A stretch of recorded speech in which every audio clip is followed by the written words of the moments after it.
स्वागत है आपका हमारे इस YouTube चैनल बेसिक नॉलेज में। हम आपके लिए लेकर आए हैं भूगोल पार्ट 1, जिसमें हम बात करेंगे पृथ्वी, ब्रह्मांड, पृथ्वी की गतियाँ और अक्षांश व देशांतर रेखाएं। यदि आप किसी भी कम्पिटिटिव एग्जाम की तैयारी करते हैं तो ये वीडियो आपके लिए काफ़ी महत्वपूर्ण होने वाला है।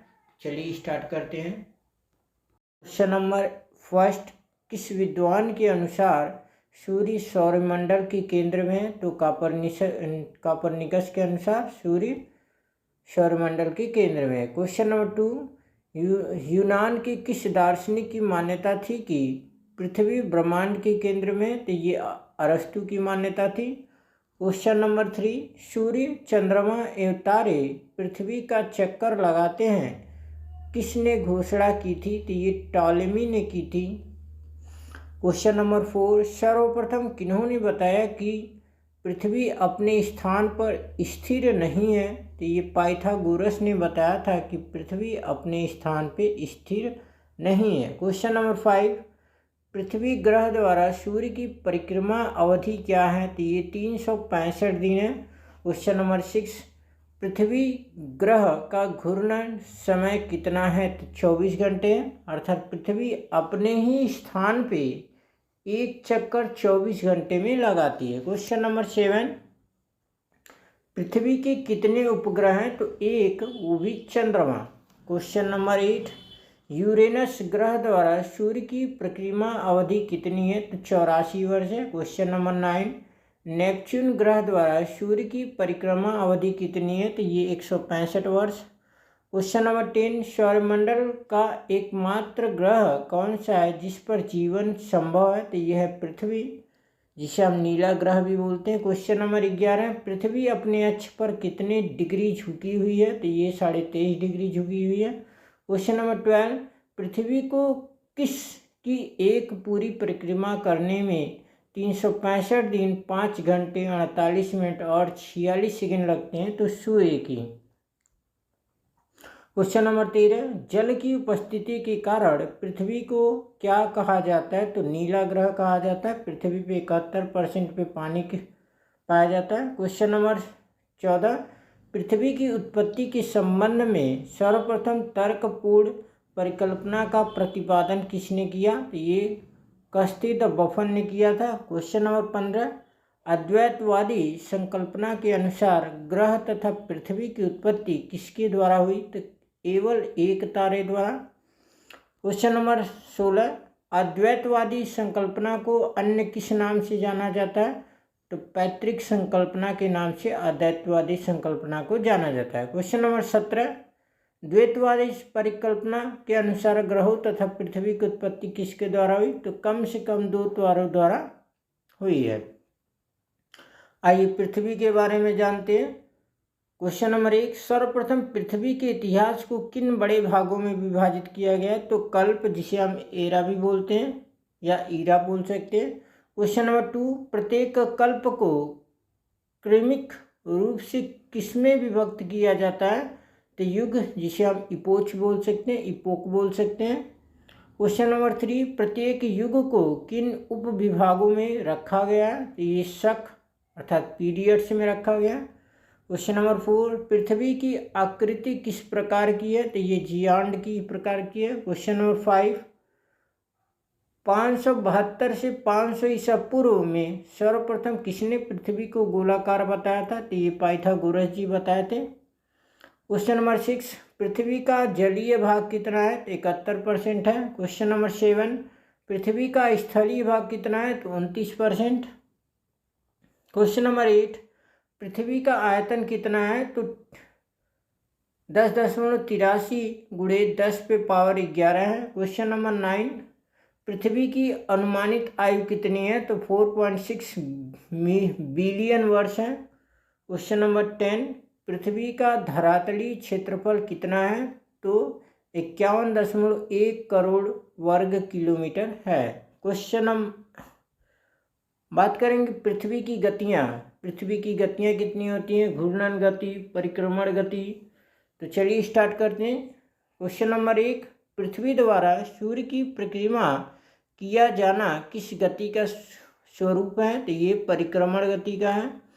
क्वेश्चन नंबर 2, पृथ्वी की परिक्रमण गति को अन्य किस नाम से जानते हैं? तो वार्षिक गति के नाम से जानते हैं। क्वेश्चन नंबर 3, पृथ्वी का परिभ्रमण समय कितना है? तो 23 घंटे 56 मिनट 4 सेकंड है। क्वेश्चन नंबर 4, पृथ्वी की किस गति के कारण दिन और रात होते हैं? तो घूर्णन गति के कारण होते हैं। क्वेश्चन नंबर 5, पृथ्वी की घूर्णन गति को अन्य किस नाम से जानते हैं? तो दैनिक गति के नाम से जानते हैं। क्वेश्चन नंबर 6, पृथ्वी की सूर्य से न्यूनतम दूरी कितनी है? तो 14.70 करोड़ किलोमीटर है। क्वेश्चन नंबर 7, पृथ्वी की सूर्य से अधिकतम दूरी कितनी है? तो 15.21 करोड़ किलोमीटर। क्वेश्चन नंबर 8, पृथ्वी की सूर्य से माध्य दूरी कितनी है? तो 14.96 करोड़ किलोमीटर।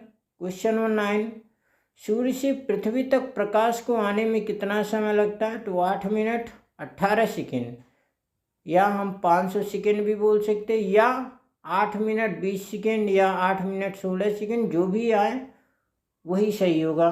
क्वेश्चन नंबर 10, पृथ्वी का सूर्य के अत्यधिक पास होना क्या कहलाता है? तो अपसौर कहलाता है। पृथ्वी का सूर्य के अत्यधिक पास होना क्या कहलाता है? तो ये उपसौर कहलाता है। क्वेश्चन नंबर 11, किस तिथि को उपसौर की स्थिति होती है? तो 3 जनवरी को होती है, अर्थात पृथ्वी सूर्य के सबसे नज़दीक 3 जनवरी को होता है। क्वेश्चन नंबर 12, पृथ्वी का सूर्य से अधिकतम दूरी पर होना क्या कहलाता है? अपसौर कहलाता है। क्वेश्चन नंबर 13, किस तिथि को अपसौर की स्थिति होती है? तो 4 जुलाई को। क्वेश्चन नंबर 14, पृथ्वी की चंद्रमा से दूरी कितनी है? तो 3,84,000 किलोमीटर। क्वेश्चन नंबर 15, विषुवत रेखा पर घूर्णन गति कितनी है?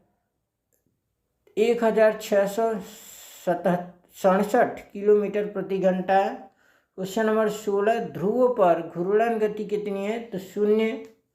क्वेश्चन नंबर 17, पृथ्वी के अपने अक्ष पर घूमते हुए घूर्णन से कौन सा बल उत्पन्न होता है? तो अपकेंद्रीय बल उत्पन्न होता है। क्वेश्चन नंबर 18 देखते हैं, उत्तरी ध्रुव तारा हमेशा कितने डिग्री कोण में देखा जा सकता है? तो 90 डिग्री कोण में देखा जा सकता है। क्वेश्चन नंबर 19, प्रत्येक 4 साल बाद फरवरी में 29 दिन होने के कारण वह वर्ष क्या कहलाता है? तो लीप वर्ष कहलाता है। क्वेश्चन नंबर 20, ऋतु परिवर्तन होना किस गति का कारण है? तो वार्षिक गति के कारण ऋतु परिवर्तन होते हैं, और दिनों के परिवर्तन घूर्णन गति के कारण होते हैं। क्वेश्चन नंबर 21, नक्षत्र दिवस कितनी अवधि का होता है? तो 23 घंटे 56 मिनट का होता है। क्वेश्चन नंबर 22, सौर दिवस कितनी अवधि का होता है? तो 24 घंटे का होता है। क्वेश्चन नंबर 23 दिसंबर वाली स्थिति को क्या कहा जाता है? तो शरद विषुव कहा जाता है। क्वेश्चन नंबर 24, 21 मार्च वाली स्थिति को क्या कहा जाता है? तो वसंत विषुव कहा जाता है। क्वेश्चन नंबर 25, कहाँ पर दिन रात बराबर होते हैं? विषुवत रेखा पर। क्वेश्चन नंबर 26, 21 मार्च से 23 दिसंबर तक उत्तरी ध्रुव पर दिन की अवधि कितनी होती है? तो 6 महीने।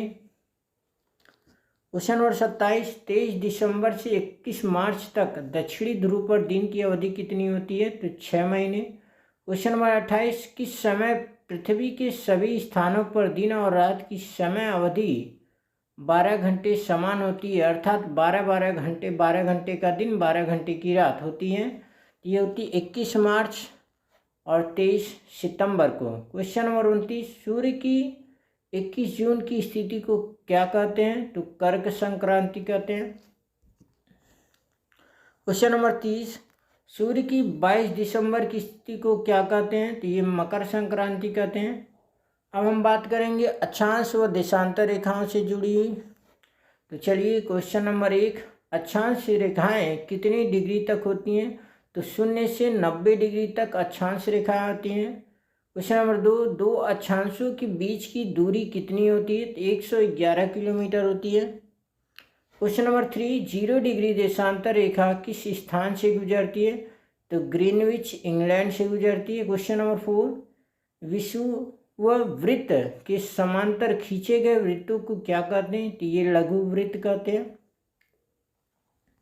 क्वेश्चन नंबर 5, बृहद वृत्त किसे माना जाता है? तो भूमध्य रेखा को। क्वेश्चन नंबर 6, 15 डिग्री देशांतर पर कितने घंटे का अंतर होता है? तो 1 घंटे का।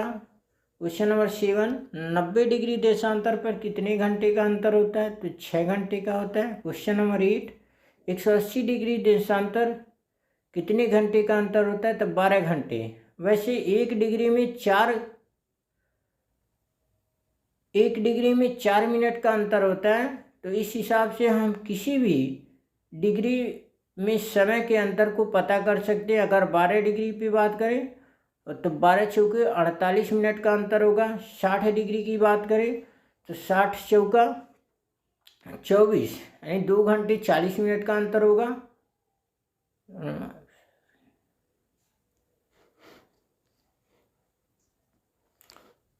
क्वेश्चन नंबर 9, 360 डिग्री देशांतर पर कितने घंटे का अंतर होता है? तो 24 घंटे का। क्वेश्चन नंबर 10, किसी एक मानक समय वाले क्षेत्र को क्या कहते हैं? तो समय जोन कहते हैं।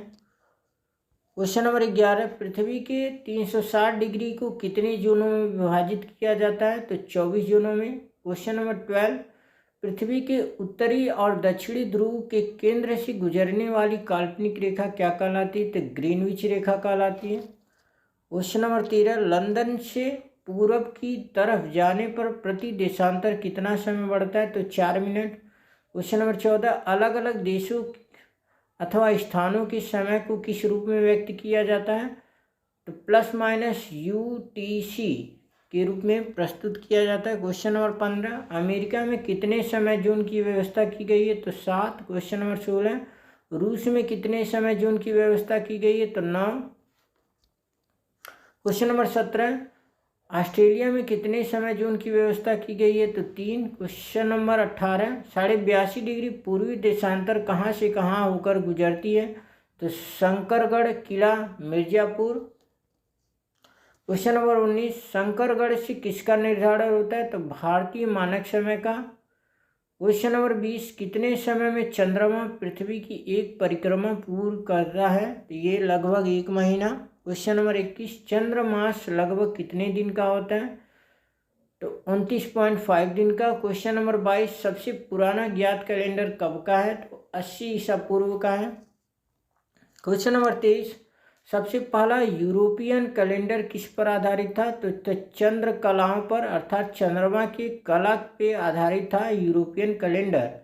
क्वेश्चन नंबर 24, एक वर्ष में कितने माह होते हैं? तो 12 माह 6 घंटे। 12 माह तो होते हैं, साथ ही साथ 6 घंटे भी होते हैं, और यही 6 घंटे 4 सालों बाद मिलके एक दिन बनता है, और जिसे हम लीप ईयर भी कहते हैं, और फरवरी का महीना 29 दिन का होता है। तो चलिए क्वेश्चन नंबर 25, प्रत्येक चौथे वर्ष को क्या कहते हैं? तो अधिवर्ष, जिसे हम लीप वर्ष भी कह सकते हैं। Question number 26, Gregorian calendar great Britain कब स्वीकार किया? तो ये किया था 1752 ईस्वी में। क्वेश्चन नंबर 27, ग्रेगोरियन कैलेंडर को सोवियत रूस ने कब स्वीकार किया था? तो 1918 में। क्वेश्चन नंबर 28, एक कैलेंडर वर्ष की गणना किस आधार पर नियमित की जाती है? तो लीप वर्ष पर। क्वेश्चन नंबर 29, इजराइल का आधिकारिक कैलेंडर कौन सा है? तो यहूदी कैलेंडर। क्वेश्चन नंबर 30, यहूदी कैलेंडर का प्रारंभ कब से हुआ? तो 3761 ईसा पूर्व से हुआ। क्वेश्चन नंबर 31, 19 वर्ष के चक्र के आधार पर यहूदी कैलेंडर में प्रत्येक 3 वर्ष में क्या जोड़ा जाता है? तो 1 माह जोड़ा जाता है। क्वेश्चन नंबर 32, यहूदी कैलेंडर की तारीख को किस प्रकार निर्दिष्ट किया जाता है? तो ये AD और BCE के रूप में निर्दिष्ट किया जाता है। Question number 33, Latin Anno Domini से क्या तात्पर्य है? तो संसार का वर्ष। Question number 34, before the common era से क्या तात्पर्य है? सामान्य युग से पहले का। क्वेश्चन नंबर 35, इस्लामिक कैलेंडर किस प्रकार का है? तो चंद्र पंचांग है। क्वेश्चन नंबर 36, 622 ईस्वी में पैगंबर मोहम्मद ने मक्का से कहाँ प्रस्थान किया था? तो मदीना प्रस्थान किया था। क्वेश्चन नंबर 37, मुस्लिम पंचांग कितने माह का होता है? तो ये 12 चंद्र माह का होता है। क्वेश्चन नंबर 38, कितने वर्षों का एक चक्र होता है? तो 30 वर्षों का होता है। क्वेश्चन नंबर 39, परंपरागत हिंदू कैलेंडर किस पर आधारित है? सूर्य चंद्र पर। क्वेश्चन नंबर 40, भारत का राष्ट्रीय कैलेंडर किस पर आधारित है? शक संवत पर। क्वेश्चन नंबर 41, राष्ट्रीय कैलेंडर देश में कब से लागू किया गया था? तो 22 मार्च 1957 से लागू किया गया। क्वेश्चन नंबर 42, शक संवत ग्रेगोरियन कैलेंडर से कितने वर्ष पहले का है? तो 78 वर्ष का। अगर आपको हमारे चैनल पे दिया हुआ कंटेंट पसंद आता है तो कृपया चैनल को सब्सक्राइब करें तथा वीडियो को लाइक और शेयर करें। जय हिंद।